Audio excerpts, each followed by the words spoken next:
في هذه الحلقة هنتعرف على تركيب فرش العجلة النيجر الجديد. أول حاجة معانا بنبدأ باللي هو تركيب الظرف الصغير معانا اللي هو أمام حضراتكم ده بنركبه طبعا في الكادر بتاع العجلة أو الفريم أمام حضراتكم كده، وبنبدأ ندق عليه وندخله في المكان المناسب له زي ما انتم شايفين كده. تمام. وبعد كده بنبدأ في تركيب اللي هو الظرف العلوي للعجلة.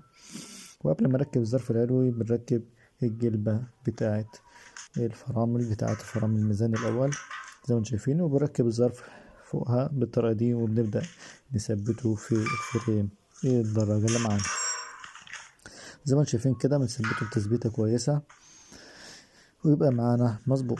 وبعد كده بنخش في المرحلة اللي بعدها وهي مرحلة اللي هو تشحيم الفرش أو تشحيم ظرف العجلة اللي معانا، ونبدأ نشحمه ونركب في تشحيم كويس ونركب البلية بتاعتنا زي ما حضراتكم. دي البلية اللي هي الشبكة بتاعت البالي اللي بتيجي مع الطقم الظرف. تمام.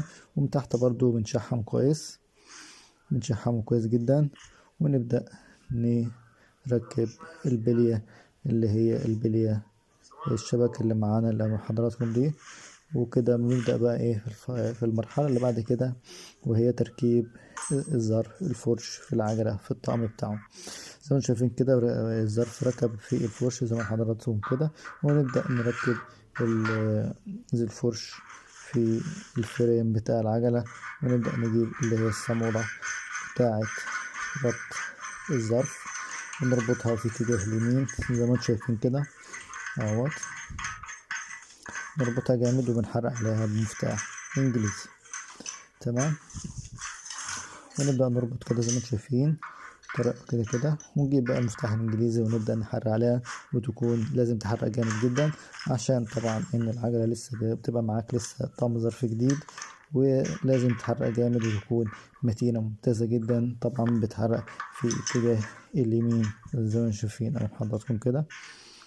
تمام. حيث ما تربط جامد وتكون معاك مظبوطة من غير اي مشاكل خالص.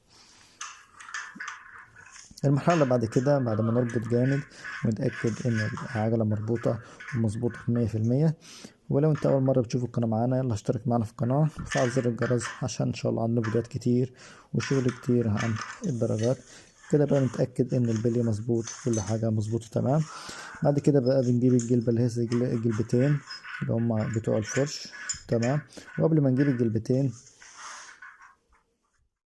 بنركب الجلبتين بنجيب اللي هي الصينية بتاعت فرامل الميزان اللي هي دي، ونبدأ بنركب الحديدة بتاعت فرامل الميزان، وبنركب بقى الصامولة اللي هي الصامولة الأخيرة خالص معانا في طقم الظرف، ونربطها برضو بنحرق عليها بالمفتاح الإنجليزي وتكون مربوطة تمام. ومتأكد برضو إن الفرش معانا بيلف بطريقة ممتازة جدا زي ما انتم شايفين كده. كده خلاص